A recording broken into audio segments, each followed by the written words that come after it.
Okay, I think I'm live here. Well, hello, fellow resellers and fellow YouTubers and wannabe resellers and just voyeurs in general. Welcome to the Sunday night Q&A session. This is a weekly show I'm going to start doing, and I'm going to start doing this, I think, live. And there's a couple of reasons for that. Number one, I would really like to be able to get live feedback from the audience and maybe take some live questions from the audience. I did come armed with some questions that I gathered during the week, so I'll be ready in case nobody's watching because it's late. I do see Andrew Alvis is in the chat, so that's pretty awesome. Hey, Andrew, thanks for joining me so late night. It might be kind of impromptu for some of you if you didn't know it was coming up. But another reason is it's Sunday. Another reason I'm doing this live, it's Sunday. And usually when I shoot videos, by myself anyway, not the Seth and Lonnie show, that's a live show also. I usually shoot the video, I'll make a couple of quick edits, then I'll have to encode that file, and then I'll have to upload that file. And to be honest, on Sunday, I'd rather take it a little easier than that. So basically, I just have to do the live show here. And when it's over, I'm done. It automatically is on YouTube. So that kind of makes it easy. Now, what I am going to be doing is doing a little screen share.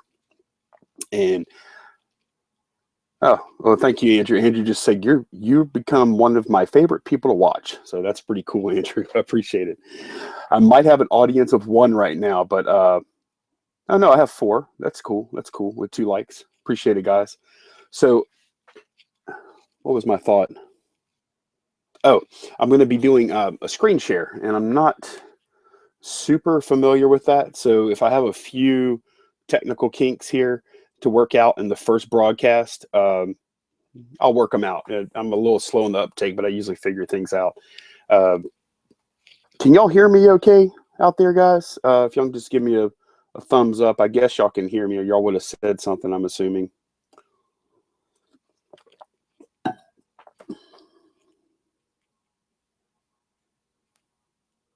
So moving on, let's get to the questions. And look, while I'm doing some of these questions that I've got kind of already saved up, if you guys want to ask questions in the chat there, just put some question marks in front, or you can write question in all caps in front, and just so I can see it.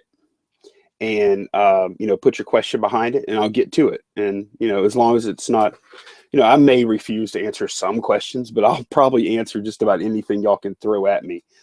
If y'all can come up with anything. But let's try this screen share here first. Let me see how this is going to work.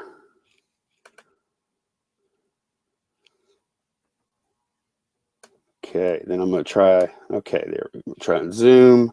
And in the chat, just let me know if y'all can see that. This is, first question is from Chelsea. And Chelsea is, I know, a UK reseller. And first she says, thanks for your reply. I know exactly what you mean. I couldn't have put it better myself. I only started reselling full-time in April, and not only regard you, Nick, Zahir, and numerous others as brilliant sources of information, but also kindred spirits and friends.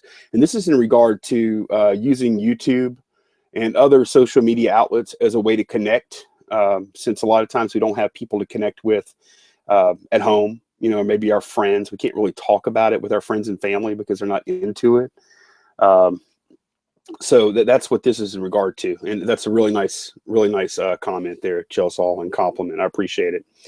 Another question, please. What was your wife's reaction when you told her that you would be quitting your paid job and concentrating on full-time reselling?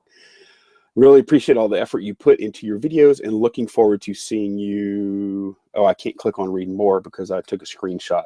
I think that was the gist of it, though. And I still remember that day because I've been kind of hinting around at the fact that I was going to be quitting my job. And I was like, man, because I kept reinforcing the fact to my wife, man, this is really good money. This is really good money. If I just put all my effort into this full time, I think I can make a go of this.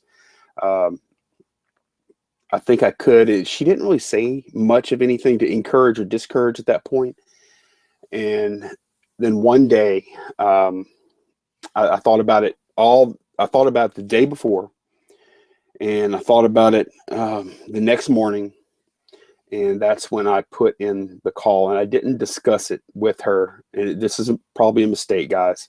I'm not telling you how you should run your life, but this is what I did, because I knew I would be miserable if I didn't do it, and I knew that if I didn't do it right then, when I was, I had just a bunch of courage at that particular time, and I really thought I could make it work. I knew if I didn't do it, I would regret it. Because I've heard you don't regret. The only things you really regret are the things you didn't do. You don't really regret the things you did and maybe failed. You regret the things that you never tried. So with that in mind, I quit my job. And I remember when I told her, I said, Candace, I quit my job, and she was horrified, and she was very, very upset. And it was really tough. She thought I was making a really, really big mistake. And I'm not really, to tell you the truth, I haven't really asked her since then if she's glad I did it or not. Because I mean, it does, in a sense, it kind of locks her in to her current job, or to a job, because we got 2 kids, and she's got she's got the insurance, and that would be really difficult for us to go without the health insurance. And it would be really expensive if we had to just, pay cash for it with no employee subsidy or anything. So, but yeah, I mean, I pretty much, for the most part, dropped it on her cold. And, if she watches this, I'm sorry I did that. I really am. But I had to do it. I had to make that leap when I did it. And it was tough. It was tough just thinking about when I told her. It was reminding me how tough it was. And I realized I've been on screen share all this time too.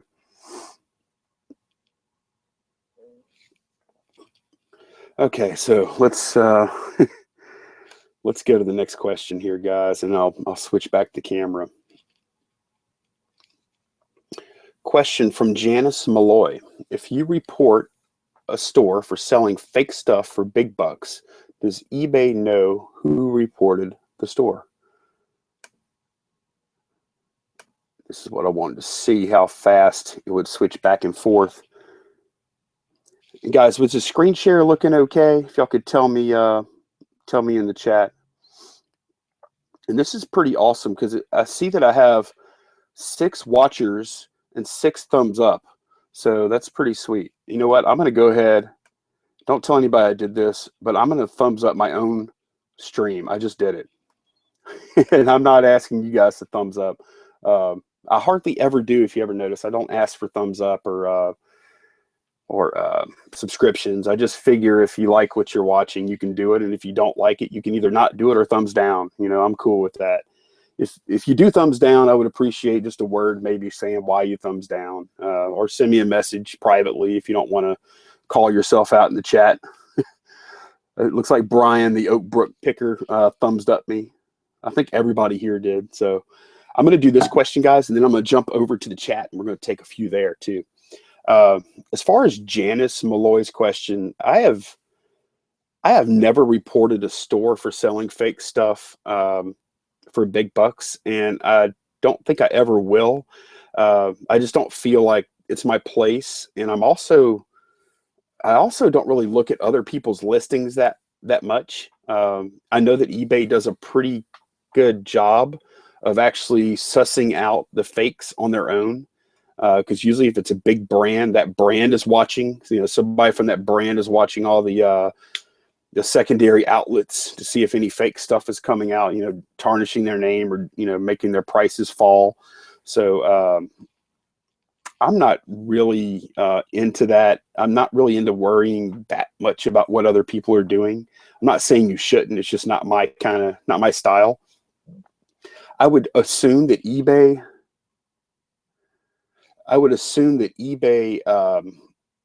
would not tell the person who reported. That doesn't sound like it would be good for them, privacy-wise, because then if there are repercussions against you and eBay release information about you, then maybe you could have eBay may have some liability if you sued them for harming your business or something. There would be no reason for eBay to tell them the source of the information. And I will say that I have actually posted a few fakes myself, not knowingly, of course. And some of them have slipped through and got sold and got to their destination. And the customer told me later, and I just apologized up and down, refunded the money after I was certain that it was actually fake. I remember one time it was a Harley Davidson helmet, and I sold it. Guy got it. He told me he thought it was fake, and I said, "Well, what makes you think that?" He sent me back a picture, and Davidson actually had an extra I. It said Davidson, and I was like, "Well, yeah, I guess that's a fake. Here's your money." But I've also had a few other things that were fakes, like a pair of Beats headphones, and they were taken down like within 15 minutes. I didn't know they were fake. I bought them, for a good deal, too good to be true deal, for myself, for my own personal use. And then when I sold them later on, I was surprised to find out I got took.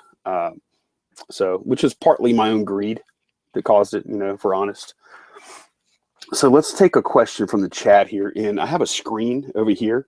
So if you see me looking over here, I'm checking out the chat that I have running on my second monitor. So, and look, we got Andrew Albus, we got Brian, the Oak Brook Picker in the chat. And who else we got? We got Krillin 876 in the chat. Hi guys, appreciate y'all coming out for the late nighter here. I don't know if I'm always going to run it this late on Sundays, but tonight I was checking out the Olympics. Really wanted to see the American swim, and they did not disappoint. Got Peachtree Picker in the house too. Good evening. Good evening. So let's take a question here. Brian asked, do you have a recommendation for an Apple laptop, best bang for the buck used for bus news business? I'm not sure what the business / eBay. Well, I mean, I could tell you that I've had this. I'm using a MacBook Air right now, and I've had it for about 2.5 years. I did buy it using employee discount when I still work for Apple, so I think I paid $250 for it, and I think the retail was $1,100 or so at the time. It's 11-inch MacBook Air. I think it's fantastic because it's really light. It's got great battery life. It still runs everything I needed to do. I encode all my videos on it. I don't game, so if gaming's a consideration for you, to be honest though, if money were not an object and portability were not an object, I would probably go with an iMac. And if money were an object, I probably wouldn't even go with an Apple at all. I think they're awesome, but if somebody's on a budget, I couldn't really recommend an Apple product. So just my own personal use, I've only used this MacBook Air as far as computers go and iMac. So I don't really have any experience outside of that. A MacBook Pro or a MacBook, as they call them now, they have MacBook Pro, MacBook, and MacBook Air. I'm sure it would work fine. It'd be overkill, a little more expensive. I guess it depends on your budget. But MacBook Air has been really good for me. I'm even running 2 screens. There's no lag, no problems. So, all right. And then Brian says, insurance does make it hard. It does. It's a serious consideration. If my wife weren't working a full-time job with kids, the insurance is an absolute necessity. So if my wife weren't working a full-time job, there's a pretty good chance I would have never gone full-time reseller. And then Andrew says, could be worth you lazy bum. Could be worth you could. I'm not really sure exactly what that means, Andrew. Doesn't sound that good though, Andrew. Could be worth you could lazy bum. Okay. Okay, and then Brian says, your old Apple employee uniform stuff is worth money if you didn't burn it. Well, first of all, I wasn't unhappy with Apple when I left. I still believe that Apple is one of the better companies to work for. They treated me really well while I was there. I met some really good people. Now, the uniform, I did not burn it because I actually didn't have one. I work from home. They whenever I got the job, they shipped me an iMac.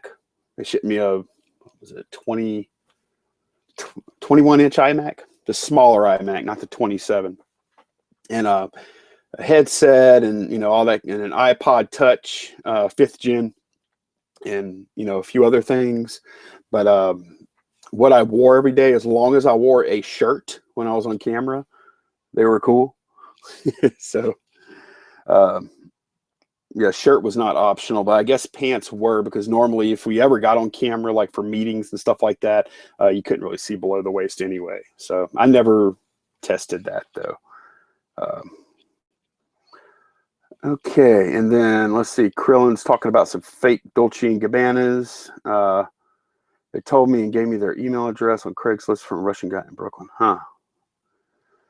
Okay, Peachtree's going USA, USA. I'm assuming that Peachtree was watching the Olympics tonight. I thought it was pretty awesome. I think it's pretty special that we get to watch the best swimmer in history and the best sprinter in history the past few years. It's been pretty entertaining. I really like it.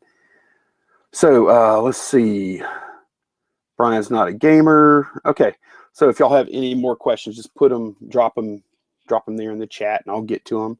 But we're going to move on with a few that I had already prepared, or not prepared, but just screenshotted. I did not write the questions, I promise. Peachtree, you're at your full-time job right now. Are you Peachtree? Would that be like Georgia somewhere? I'll look at that answer in a minute. So this is this next question is from Chicago Crown Hustler.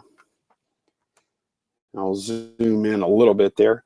How are you deciding which items will go to eBay or Amazon FBA? I'm trying to fill a box with FBA items, but I'm too tempted to sell them on eBay. I hate stuff sitting around though.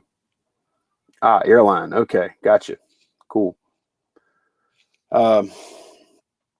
So Chicago Crown Hustler, first of all, I think I should tell you that I've only been on Amazon FBA for a month. So consider that whenever you consider how valuable my advice is, or what I do is, because I'm still kind of stuck on the eBay method myself for most things. Like if I see something going for 10 or 15% or 20% more, net on Amazon, a lot of times I'll still sell it on eBay, just because I know I'll get a quick flip and I'll have the money right away, and I'm not sending it to a warehouse and then they have to sell it. It'd be a much longer time before I actually get the money. That's something I need to kind of get past, because waiting an extra 2 to 3 weeks to get 20% better return, that'd be worth it, Of course, on eBay, you could sell something, and as soon as you hear the cha-ching, you can stop into Walmart, buy you a drink, and get cash back on your PayPal card right away. And the cash money's actually in your hand. So, yeah. So, but to get back to the question, though, and I'll take the screen share off because I forgot. To get back to the question, what I have been sending in FBA, I've been sending in books. All books I actually pick up and decide are worth selling. Been sending those in, and sealed stuff, board games. I'm sending all board games that are sealed, and pretty much actually anything that's sealed, I'm sending in.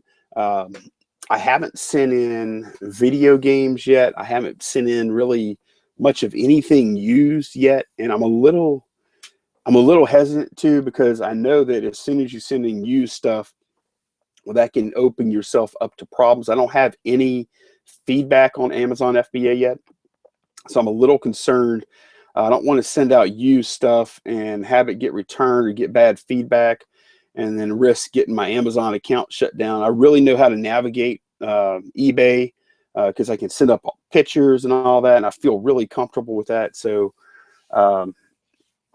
mostly books and mostly new stuff is the short answer there. So let me screen share again, and we'll do one more from my list here.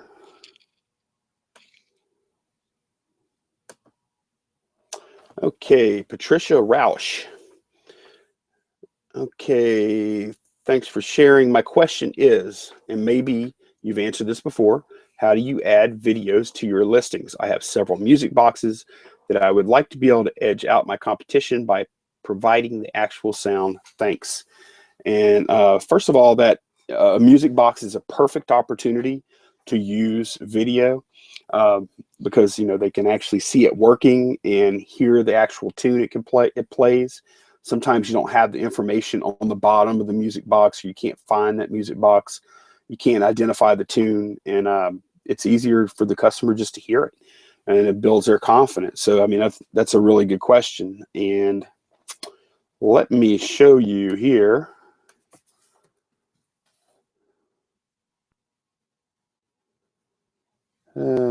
Let's see. Hopefully I don't divulge anything super secret here in my YouTube account. Let's see, small product. I actually have a video that I made that shows how to insert the video. Wait, where's it at? I'll tell you what I'm going to do. I'm just going to put a link to this in the description. But while I'm in, let me see if I can find it.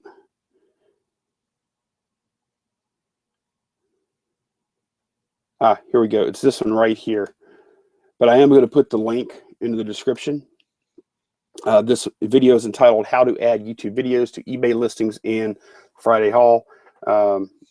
Excuse me. So this is watch the video, of course, but this is the converter I use. And let me do this. ISDN Tech. There we go. You just go to this ISDN Tech website, isdntech.com, and you can just Google it, and you just paste in like let's see. I should have grabbed a YouTube video link here real quick. Okay. All right. Like, let's say I wanted to insert my last Saturday haul show in there for some reason, which would be pretty weird to put that into an eBay listing. But let's say I wanted to. Maybe I should. That would increase my, anyway. You just paste it in this first one. You ignore all that stuff. Make eBay code. Make sure mobile friendly is checked here. And then you just highlight the code. And you copy it. And then on your eBay listing, you watch the video. It tells you exactly how to do it. On your eBay listing, you go to HTML mode, HTML tab, and then you just paste that code in there, and it'll show your video right there in the description. And it'll also work on cell phones or tablets or anything. It's universal because it doesn't use flash code, so it's pretty cool. And let's see, Krillin876 says, I have a good link, works great. I don't use a converter. Krillin876 is a rebel or knows a little more about HTML than most. I'm sure it's pretty easy. Oh, you don't use a converter. You want to explain a little more about that? Do you just have the tag saved, Krillin, or and then you just change the video identifier, or what exactly are you doing there? So let's see. Let me stop the screen share. Okay, I think that's actually working pretty good.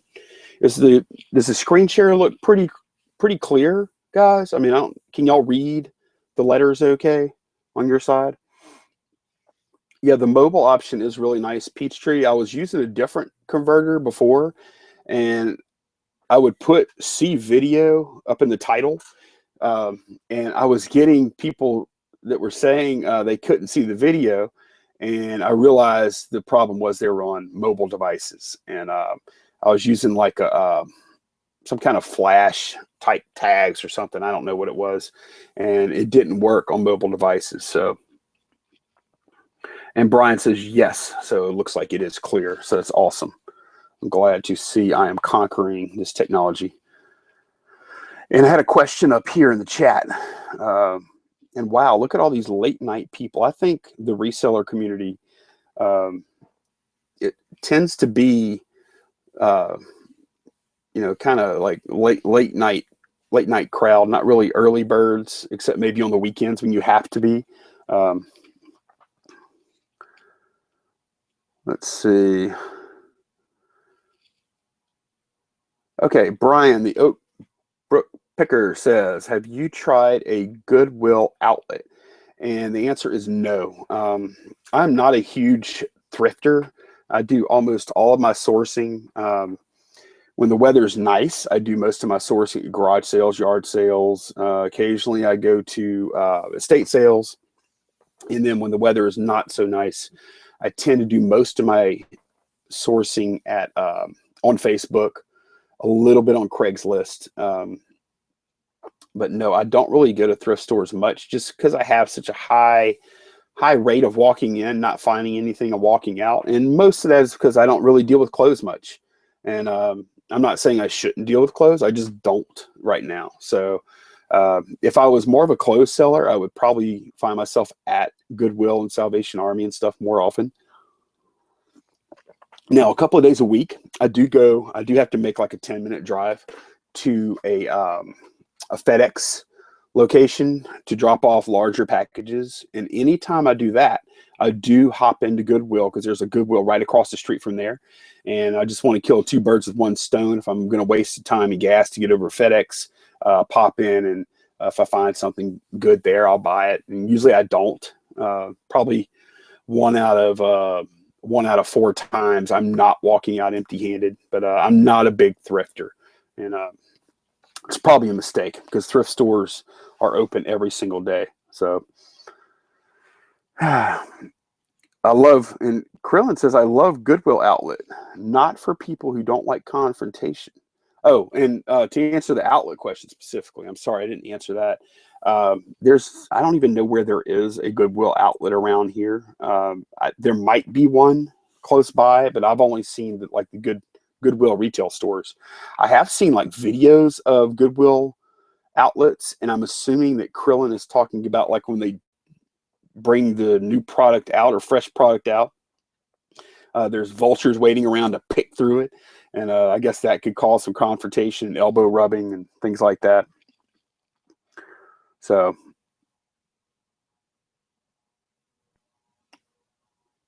okay. So, Peachtree says 7 a.m. is bedtime. Oh, okay, but you work late nights, so that makes sense. I used to work. I used to be, before I worked at Apple, I was a poker dealer, and I would work usually till 3 or 4 a.m. So I feel you on that for sure. And Brian says he's more into clothes, and he likes my videos, stuff outside my area of expertise, and that's smart because I watch a lot of times I watch channels that are outside of my area of expertise too, because it's more educational. And I mean, sometimes I think it's more fun to watch stuff that I like, but I'm not getting as much out of it. So it's a good mix for me, though. I'll watch both. Let me jump. And don't forget, if you have any questions, put them in the chat with a couple of question marks in front, and I will answer them. I will answer all questions before I shut this down tonight. But I've been going 37 minutes. Okay, this ain't so bad. This ain't so bad because I don't have to encode. I don't have to upload. When we're done, we're done. So I'm kind of digging that on a Sunday night. All right, let me screen share. Do that, share. This is pretty easy, guys. I'm digging it. Okay, now I got to figure out which one I did last. Okay, did that one. Okay, here's Rebecca Long, and true to her name, Rebecca has a long question. I have a question and comment. First, is the weight limit 13 ounces or 15 ounces before an item needs to be tossed in a flat rate envelope? My USPS lady says 13 ounces, but some other well-known reseller videos have said 15 ounces. What ounce is your cutoff before you place in a flat rate? Also, I Frankenboxed an item yesterday. After watching your video to try to save on shipping first class. I'm not too sure how I feel after I dropped it in the mail. It was a shirt. If it gets returned, no big deal. I'll just resend it. But the way I wrapped it, I saved $3.50 on shipping. Okay. So let me turn off the screen share. Now that we have the question, there we go. Okay, so first of all, I want to address the 13, 15 ounce thing on eBay, and I think on PayPal in general. You can, like, if you go through the shipping on PayPal, almost 100% this applies to, or if you ship through eBay, you can use first class up to 16 ounces. If it's at 16 ounces or over, you have to use some other method, whether that be priority, flat rate, FedEx, UPS, grant, whatever you want, but it can't go first class. So under 16 ounces is the limit for first class package. USPS lady says 13 ounces. One of the worst sources I found for information about USPS policies, funny enough, are USPS employees.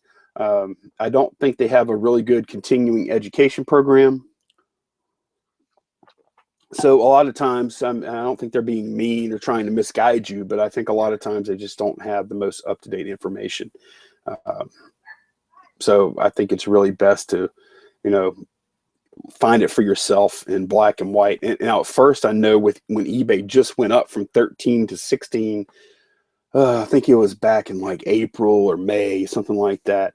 I know some people were having some trouble at first because the post office wasn't really ready for that.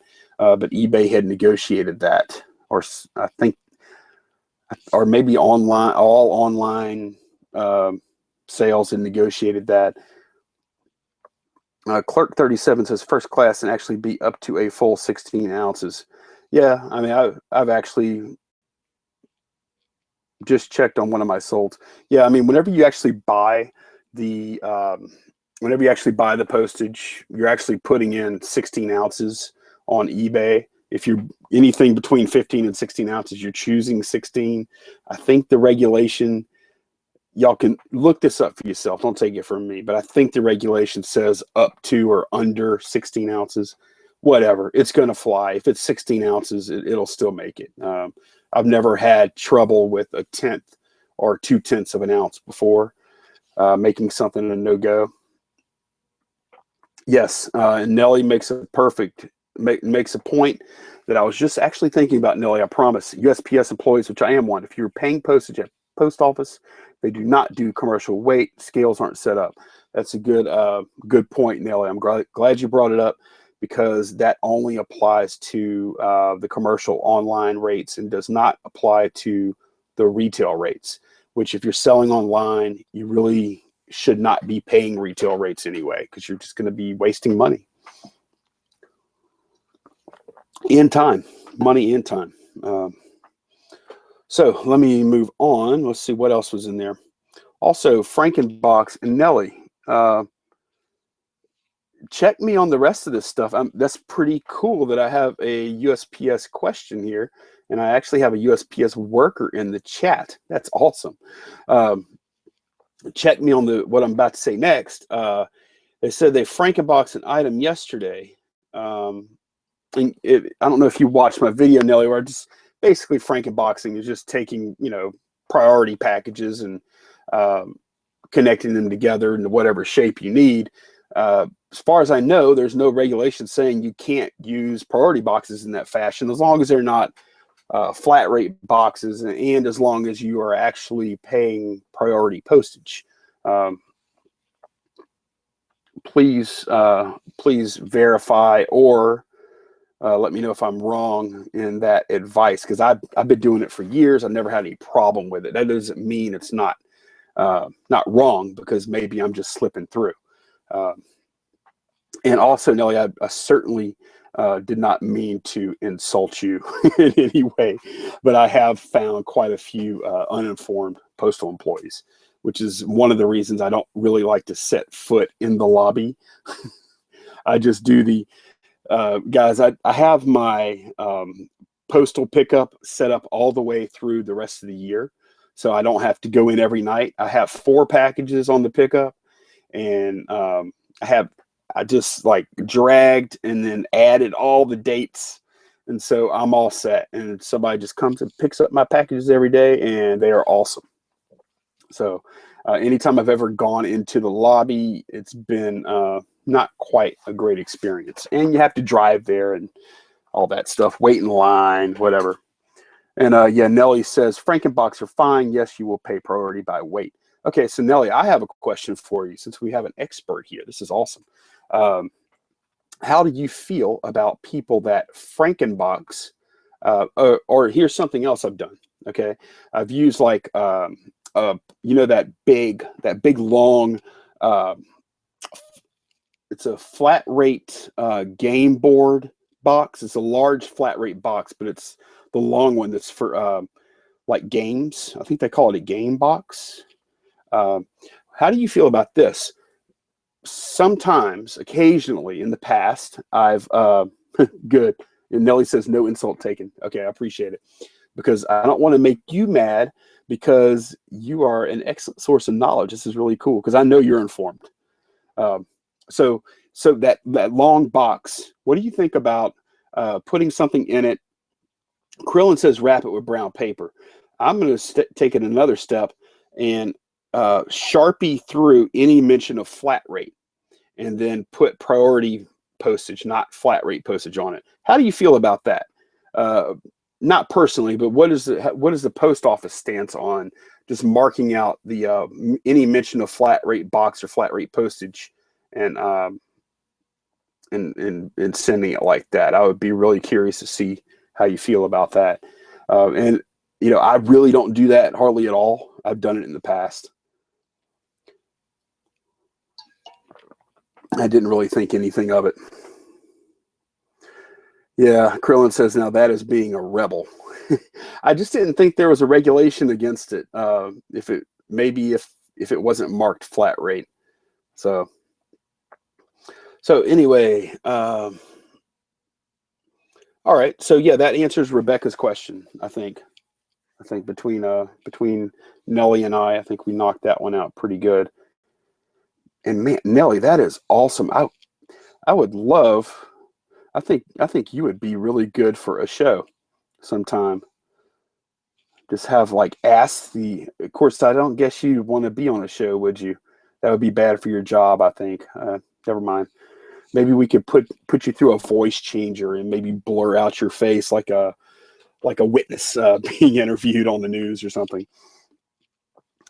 Brian says my USPS would not accept. They are sticklers. Well, that's the key. Like for me, I figure a lot of times once it gets on the truck, I'm assuming that they're going to be too lazy to take any action at that point. Yeah, Krillin says like a mob witness. Yeah, Brian, ask the expert. Man, that would be just killer. I think that would be a really great show. But Brian says they are sticklers. But I find that's why I like having the packages picked up here. I never get any problems at all when I have my packages picked up. When I go into the lobby, even though I'm an experienced shipper, they always seem to find something maybe, you know, to question me about, or I feel like I'm being interrogated, or, you know, I don't know. It's just, I might be a little sensitive to that just from my past experiences. So, but I'll tell you, my letter carrier is awesome. I've had the same one for years now, and I love her. So let me go back to the screen share.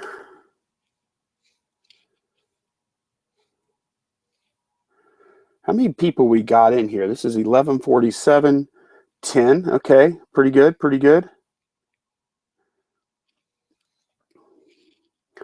Krillin says, Lonnie, what do you bring them for Xmas? Oh, I'll talk about that in a minute. Let's see. I'll answer that one in a second. Let me pull up a question here. I'm hoping the screen share is working.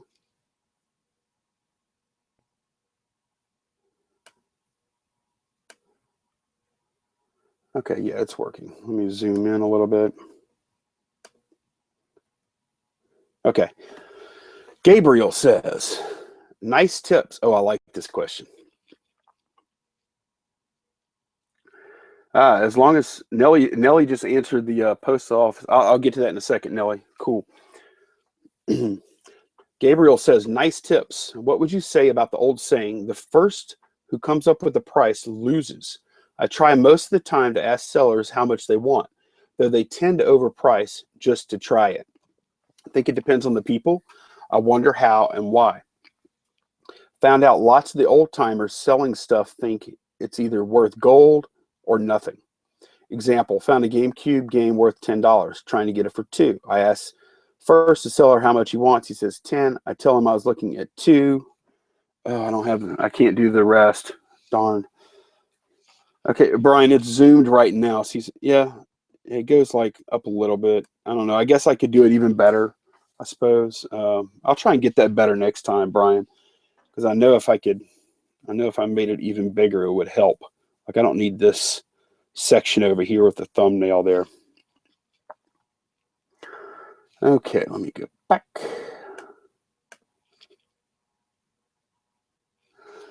Okay, so Gabriel's question is involving negotiation. He was watching a video I did on how to negotiate, and he's saying the first who comes up with a price loses. And I would like to know what you guys think about it in the chat. Personally, I don't believe that because I don't think as a buyer you ever have to come up with the first price. I'll tell you why. Like, let's say there's something that you really want to buy. You have kind of a target price of $60, say. Let's say you want to buy this knife and you really want to spend 60 or less. And you ask the seller how much they want for it. And they say, make me an offer. And you're like, well, I don't know. It's a pretty nice knife, but I really, I don't know. What are you trying to get out of it? He says, oh, come on, man, make me an offer. And so finally I say $5, okay? Knowing it's a ridiculous offer. And actually it's not even an offer. You want to keep the mood light. That's key here because you're going really low on the price. You're going with a ridiculous price. It's not even really an offer. But what you've done is you've kicked the ball over into his court and his or her court, and they are going to have to actually come up with the price that they really want. So you're forcing them to actually throw down the first price anyway, even though they didn't want to. So you don't ever have to throw out the first price. And sometimes they'll just take the ridiculous offer. Maybe 5% of the time they'll take the stupid offer and you'll be done with it. So I don't think the first who comes up with the price loses. I really don't. Because in that situation, I also don't think the seller loses. I try most of the time to ask sellers how much they want, but they tend to just try it. They tend to overprice just to try it, and that's what I'm saying is if they can tend to overprice, if there's been no price set, you're going to start it out at underpricing just to try it. So that's what I think about that. And I really want to do another video on negotiation because I think it's such a big topic and there's so many facets to it. And he also mentioned a GameCube game worth $10, trying to get it for $2. Ask the seller how much he wants. He says 10. And those kind of cases where it's like lower end stuff, instead of going through a negotiation process, I'll just pick it up and I'll say, hey, would you take $1 for this? They don't have a price on it, and you're throwing a price at them, and you're making it really easy where all they got to do, it's a binary response. Yes, no, yes, no. It's really simple.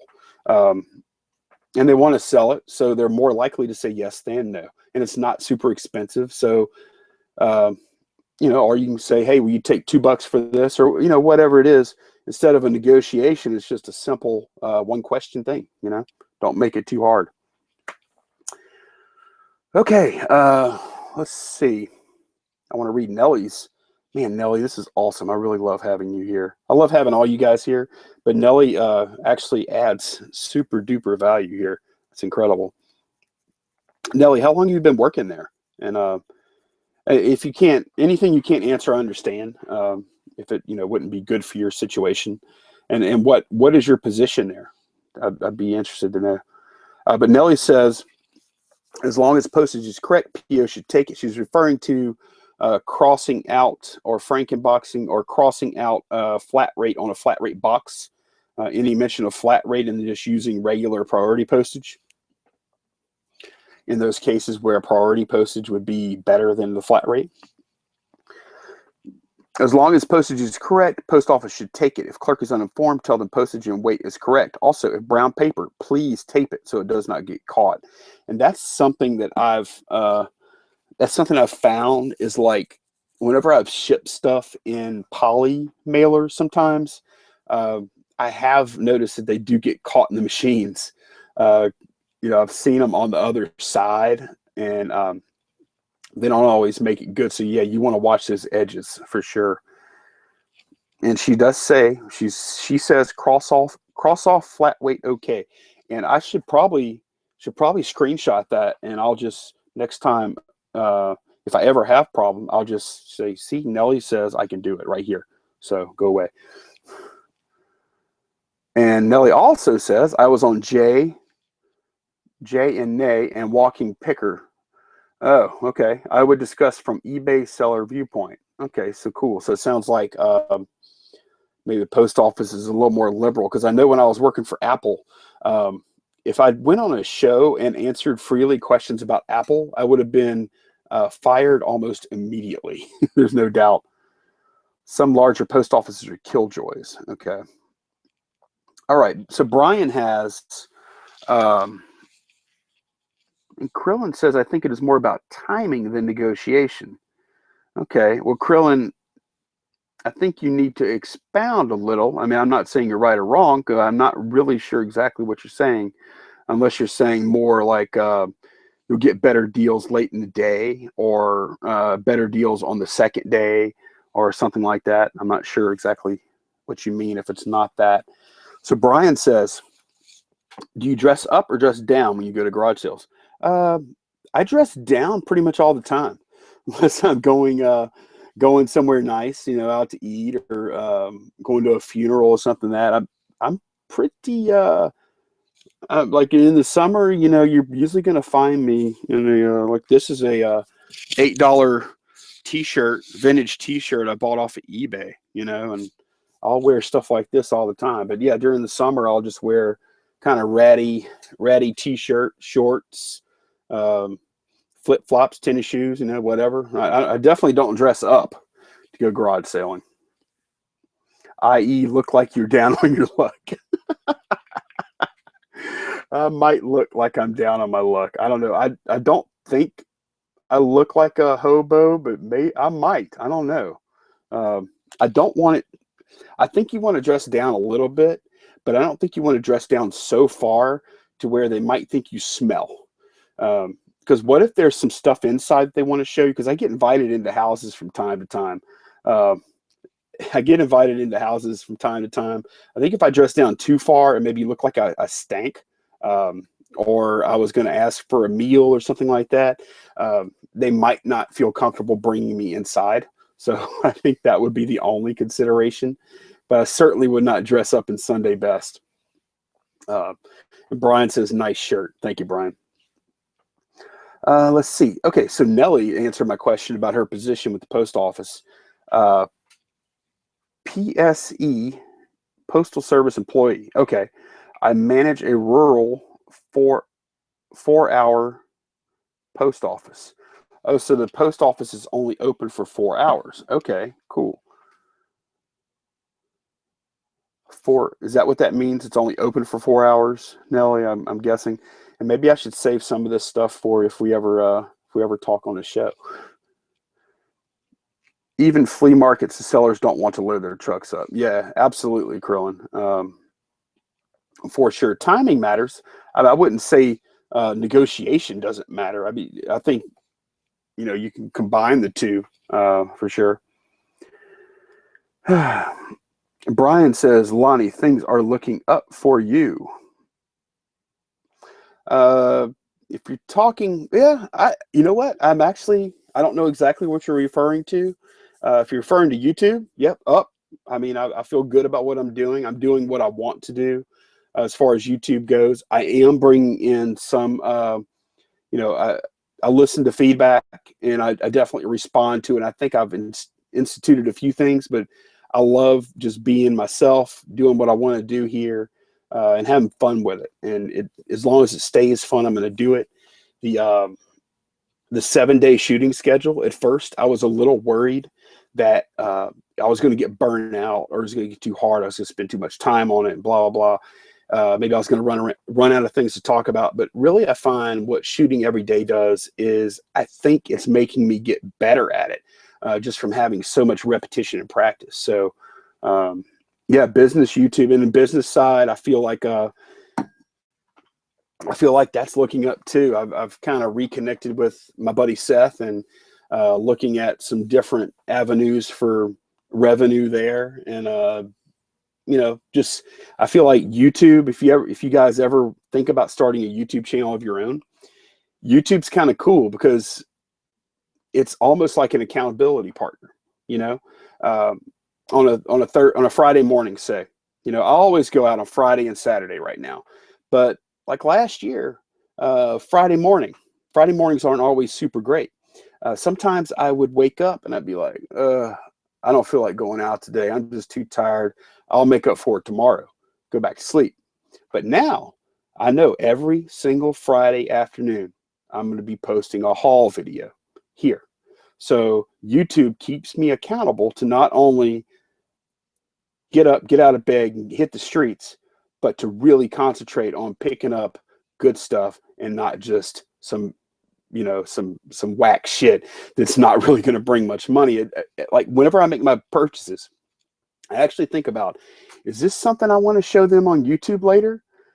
And sometimes I'll put it back and sometimes I'll buy it. So I really think that YouTube is kind of an accountability partner for me and also a place for me to get things off my chest, so it's pretty cool. I enjoy it. And Nelly says, yeah, the office is open 4 hours a day, Monday through Saturday. That's pretty cool. And Krillin says, negotiations are about leverage, not being slick. You want to see key things like for sale sign. Yep, absolutely. Yeah, moving sales, moving. Like I bought, if you watch my last haul video, I bought a $80 Sony stereo system or just an amplifier actually, for $6. And the reason they sold it cheap is because they were moving, like they had to get out of there. Like I don't even know. Maybe they were getting evicted and they were worried the stuff was just going to get thrown out. They just want to get something for it. I don't know. But they were super motivated. So that's absolutely for sale sign. That's true. Church sales, he says. That's true too. Church sales are the best.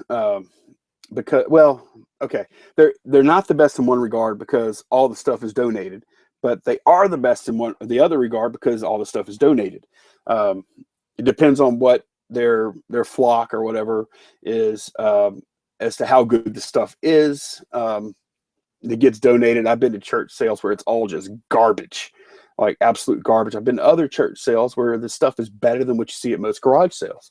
But the cool thing is whenever the prices are always so low because they don't really care how much they get because the stuff doesn't belong to them.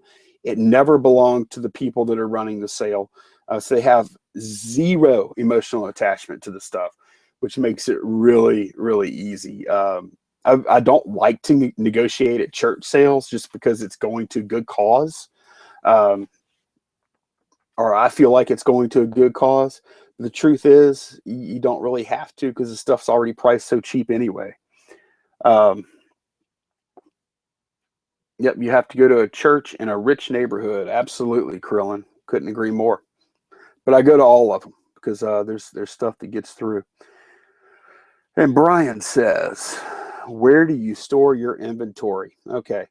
Um, I store inventory in several places. I've got a 20 by 10 storage unit that is not climate controlled. And I'm actually decided today that I'm going to move out of that storage unit into a 10 by 10 climate controlled, um, and just manage the space better, because right now the 20 by 10, it's really kind of disorganized and not very efficient use of the space.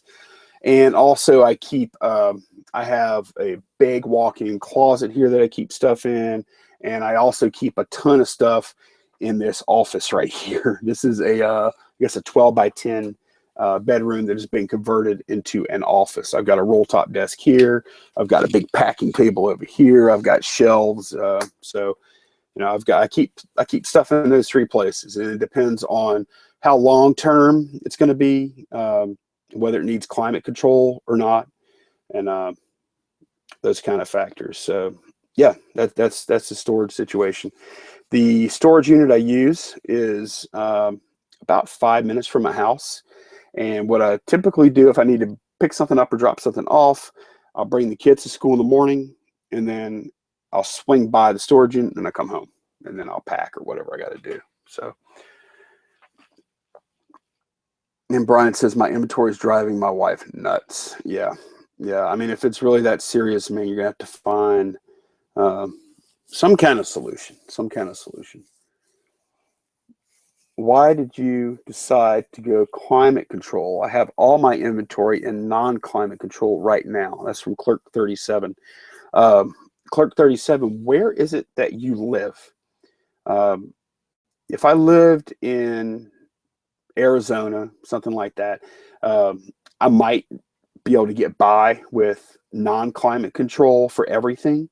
But I'm in southern Louisiana, and it is very humid, and humidity just is hell on anything with it's hell on everything, really. Like any electronics, I wouldn't feel good about storing in non-climate control because of the moisture in the air.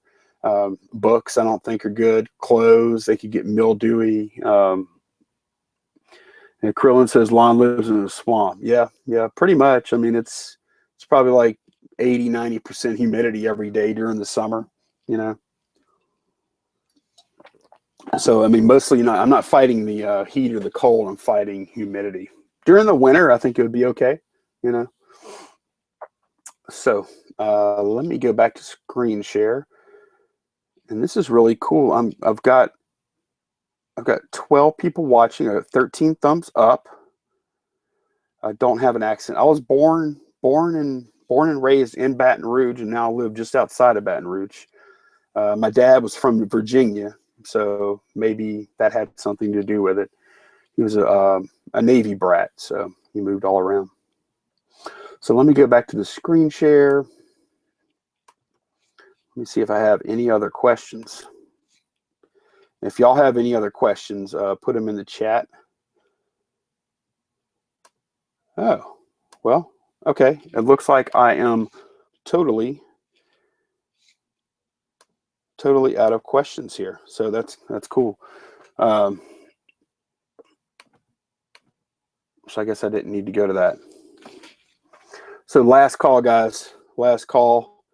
And if you do have any other questions, and if you're watching this on time delay, if you're watching this tomorrow or whatever, put your questions down below in the comment section, and I promise you I will answer them next Sunday on another live show. Or you can come join us in the live chat. I kind of like the 11 o'clock thing because I know for sure I'm not going to run into any other shows that way. So I'm kind of liking that. So Kayla says I'm in central Louisiana. Okay. And I have my inventory in a climate controlled storage building, and I have to run a dehumidifier. Yep. Humidity is just awful. So yeah, Kayla's backing up what I say. It's in a climate control and you still have to run a dehumidifier. Wow. Okay. So I guess you have to go and empty out that stupid tray every couple of days, huh? And Krillin says, Lonnie, have you hit any estate sales lately? Yeah, I went to an estate sale. I went to an estate sale this past weekend, Krillin, and it was my usual experience. I found stuff I liked, and I just couldn't get it cheap enough. So still kind of, I find a real low percentage of items that are actually underpriced, because these people that are running these things, they're pros.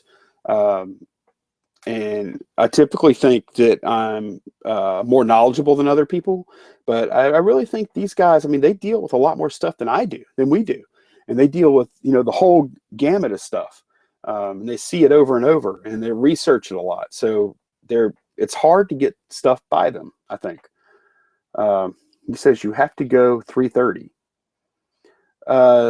Okay, I never stay out till 3:30. I'm usually done by 1. I'm usually shooting one of these videos at 3:30. But I mean, to tell you the truth, sourcing is really not my issue right now. Although, yeah, you can definitely get some higher end stuff. So it's a fair point. It's a fair point. Sorry. Do you have a week? Brian says, do you have a weekly? He meant to say, do you have a weekly buying budget? No, no, I don't. I typically, um, I'll typically go out with 200 to 300 cash. You know, whenever I start the day. If I don't have that much the night before, I'll get some more. Um, and then if I run out of money during the day, which I usually don't, I hardly ever do. I mean, most weekends I'll spend 200 to 300 the entire weekend. Uh, there have been occasions where I've had to go get more money. Like one time, I got to a garage sale and it was full of figurines from you've probably seen them before in some of my sales videos. I'm looking to see, like, here's one here. It was full of these guys. These are Tom Clark gnomes. And I had these, and I had like probably 6 other brands, and I bought an entire garage full of them. And the guy, we negotiated down to $500, and I ran to the bank. I first of all left him with a couple $100, and I ran to the bank, got the other 300, came back, paid it to him, and then we were done. So, I mean, I'm willing to spend, you know, I mean, whatever, within reason, whatever it takes, you know. But I would say my average spend is probably $240 a weekend, something like that. Sometimes less, sometimes more. Excuse me. So, Kayla says, what is the golden hour there in Baton Rouge? Here, it is 5:45 to 6:45 a.m. Ugh. Wow. Okay. Our golden hour is certainly not that early, Kayla. Oh my goodness. No, I typically leave my house. I typically leave my house at 6:45, and I'm hitting. I would say golden hours here are probably, if you want to early bird it, which I don't really care about that too much. I usually just plan on getting my first garage sale at 7. I would say the best hours are from 7 to 10. Like if I was hungry, here's how I gauge it. If I'm hungry when I wake up, or I don't have time to eat, I'm not stopping to eat until 10 o'clock or later. I'm going sale, sale, sale, sale as fast as I can. I'm not stopping for anything else until 10 o'clock. And even then it's briefly, but that kind of tells me 7 to 10 is kind of the sweet spot. And then after that, I feel like the lower hanging fruit, you know, your graphing calculators, your video games, you know, the stuff everybody knows has already been pretty much picked over. And then you can kind of chill and go for the stuff that everybody misses, which there's plenty of that too. I find just as much stuff after golden hour as I do before, but the stuff before golden hour a lot of times is easier flips, quicker flips. Stuff after golden hour maybe sometimes is longer tail stuff. It may be bigger money too, but that's how I feel. And yeah, Brian says ugly but profitable figurines. Yes, they are ugly, and I hate them. That's the thing. I bought them because they were profitable, but I hate the things. I would never buy any of that crap myself. It was good because, you know, whenever I was selling just a lot of them on eBay, I made a lot of repeat business with customers. It seemed like a lot of them they'd buy like 5 to 10 figurines 1 week, and then 2 weeks later they make another big buy. 2 weeks later they make another big buy, and I could tell it was based on their paycheck schedule. You know, they'd wait to get more money, and they'd buy some more. Wait to get more money, buy some more. And I had a bunch of good customers like that. So, which I'm not used to, because like when you sell video games, electronics, and other just commodity type stuff, I don't feel like you get I don't get the repeat business. It's very seldom I get repeat customers, really. And Clerk 37 says, feel like they have to go straight till noon. I eat snacks while I drive. Yeah, that's smart. That's smart. And I like it whenever I find good snacks at garage sales. I'll buy them. Kayla says, nobody's as early as ours. Too many pickers in a small area, I guess. There were a lot of people here buying to sell at a local auction, but it has recently closed. Yeah. I have seen, imagine, Brian says, imagine that house. Huh, not sure what that means. Yeah, Kayla, I've seen, it's funny you mentioned that, but I used to go to a local auction, it's a country style auction where they sell all kind of stuff. I mean, we're talking lawnmowers, anywhere from lawnmowers to collectibles to ceiling fans to rolls of wire. I mean, just all kind of anything you can think of. I would go to that auction, and I realized a lot of the stuff they were selling was actually stuff I'd seen at garage sales. So they were either buying it, or I think a lot of times what they were doing, because it was some of the lower end stuff, I think they were going into the garage sales after the garage sales were over and just bulk buying everything, or offering to clean it all up for them and take it and get it off their hands. That's what I bet they were doing. The figurine buyers' houses. Yeah. I mean, it's, I shouldn't judge people that buy figurines, because my mother has a bunch of cat figurines. She likes them. I don't like them. Not my thing. And I made really, really good money off of that garage of figurines I bought. Nellie says 8-1. Then I hit the Goodwill where there's AC and a McDonald's nearby. Yep. Yep. Goodwill in the afternoon, right, Nellie? And Nellie, are you since you only have to work, do you only work 4 hours a day, or is the post office open 4 hours a day, and then you're like managing or working the other 4 hours? How does that work? I'm curious. And Kayla says, thanks for answering my question. Hope you have a great week. Hope you have a good week too, Kayla. And Central, Kayla, would that be like Alexandria type area? I'm guessing somewhere, Lafayette, something like that. Alexandria, probably, I would guess. Alexandria, Pineville. I've seen service removed junk called college hunks. Service removed junk called college hunks. Okay, so it must be a local business that comes and picks up all your stuff. So, all right, guys. Well, I tell you what.